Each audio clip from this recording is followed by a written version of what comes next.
तत्व कह रहा है। सबको पाने में समय लग सकता है, पर भगवान शंकर को पाने में समय नहीं लग सकता।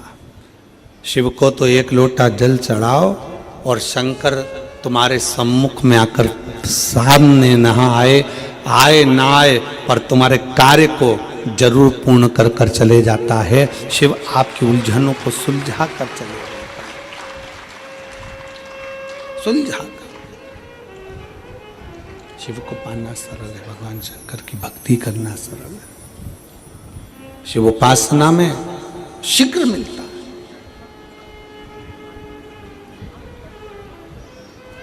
आपके ऊपर निर्भर करता है कि आप कितना अपने को कीमत वाला बना सकते हो। एक बेटे ने अपने बाप से पूछा, अपने पिताजी से पूछा, पिताजी मुझे कुछ पूछना है आपसे। पिताजी ने पूछा, क्या पूछना है, बोलो। मुझे पूछना इतना है कि मनुष्य अपनी कीमत कैसे आंक सकता है?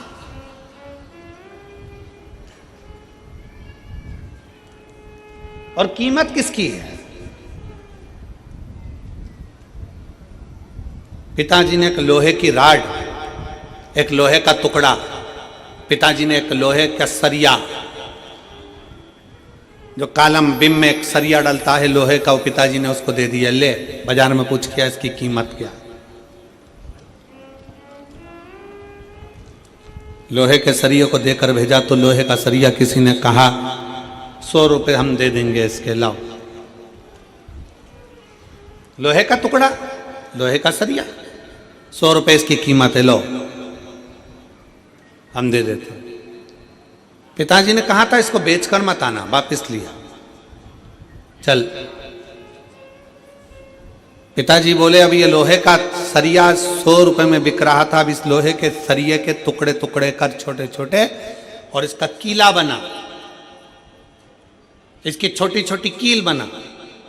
पिताजी के कहने पर बेटे ने मेहनत करी, उसकी कील बनाई। और पिताजी ने कहा इस कील को, इस कीले को ले जाकर बेच। कहा पिताजी लोग उसको पहले 100 रुपए में खरीद रहे थे, अब वो कील 500 रुपए में बिकने को तैयार है।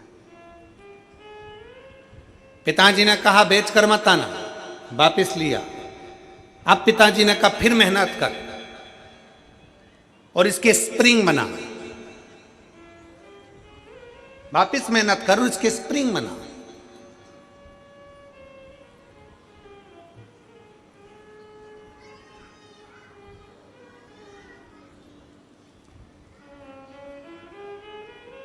अब उसके स्प्रिंग बनाए गए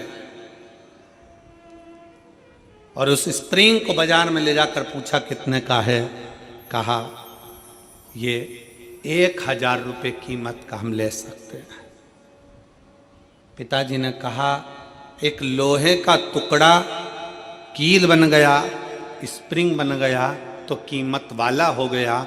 उसी तरह एक साधारण सा मनुष्य मृत्यु लोक में जन्म लेता है, मानव की देह उसको प्राप्त होती है।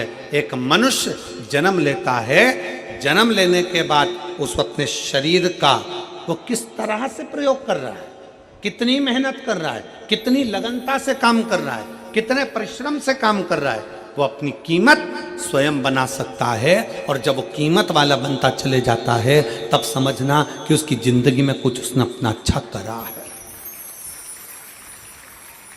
अच्छा करा है। भगवान की विरल भक्ति धारण कर रहे हो, भजन कर रहे हो, कीर्तन कर रहे हो, मंत्र जाप कर रहे हो, नाम जाप कर रहे हो, ये आपके ऊपर निर्भर करता है। माँ कर्मा अकेली घर के अंदर रहती हैं, माँ कर्मा अकेली झोपड़ी में रहती हैं। सब नारी रहती हैं, जैसे माँ कर्मा रहती वैसे आप भी रहते।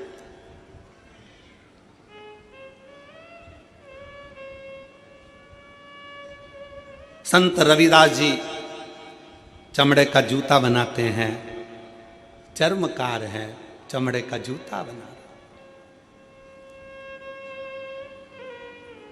बहुत सारे। पर रविदास जी ने चमड़े का जूता बनाते बनाते बनाते बनाते भगवान की इतनी भक्ति कर ली कि भारत की भूमि पर संत रविदास जी को आज भी पूजा जाता है। आज भी पूजते हैं संत रविदास जी को।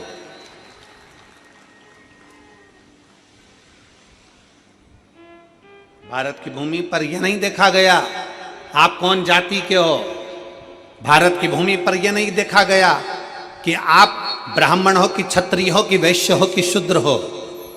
भारत की भूमि पर यह देखा गया कि आप छोटे भी हो, कुछ भी हो, पर अगर आप भगवान की भक्ति में लगे हुए हो तो आप सबसे ऊपर हो, सबसे ऊपर। चमड़े का जूता बनाने वाले संत रविदास जी चमड़े का जूता बनाते रहते, चमड़े का जूता बनाते रहते, चमड़े का जूता का कार्य करते रहते और भगवान की भक्ति में ऐसे डूबे रहते, ऐसे डूबे रहते कि संत रविदास जी को दर्शन देने के लिए स्वयं गंगा मैया अपना घाट छोड़कर रविदास के दरवाजे पर जाकर खड़ी हो जाती थी। अब इसमें यह नहीं देखा गया कि कौन क्या है, यहां यह देखा गया कि उसके अंदर भगवान की भक्ति कितनी है, उसके अंदर भगवान का विश्वास कितना है, उसके अंदर भगवान की दृढ़ता कितनी है, उसके अंदर भगवान की विरल भक्ति कितनी है, उसके अंदर भगवान के प्रति भाव कितना है। मां कर्मा छोटी सी अवस्था से भगवान की इतनी भक्त बन गई, इतनी भक्त बन गई कि सब चले गए, अकेली मां कर्मा घर के अंदर रहकर भी झोपड़े में भगवान की भक्ति करती थी, अकेली। और कितना विश्वास होगा मेरी मां कर्मा का कि भगवान जगन्नाथ जी में आज भी, जगन्नाथ जगदीश जी में उड़ीसा में जगन्नाथपुरी में जगन्नाथ जी के मंदिर में 56 भोग रोज लगता है।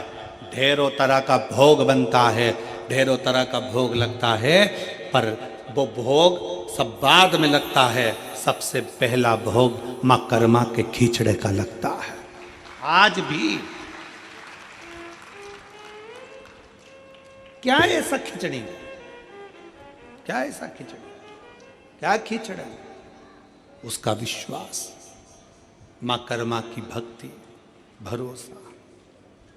और थाली भर कर लाई रे खिचड़ो, ऊपर घी की बाट की,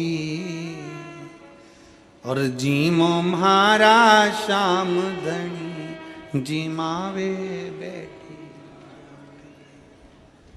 वो लाई खिचड़ा भर कर भगवान को दे। विश्वास, भरोसा, दृढ़ता कितनी प्रबल होगी, जरा विचार करिए। भगवान के द्वार पर, भगवान के सम्मुख में जाति नहीं देखी। भगवान ने ये नहीं देखा कि ये ब्राह्मण है कि क्षत्रिय है कि वैश्य है कि शूद्र है। भगवान ने तो ये देखा कि तेरी भक्ति कितनी प्रबल है, तेरा विश्वास कितना प्रबल, तेरी दृढ़ता कितनी प्रबल।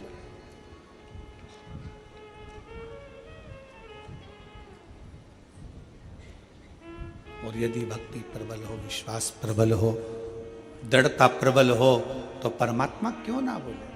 और साचो प्रेम प्रभु में होवे, तो मूरत बोले काट की।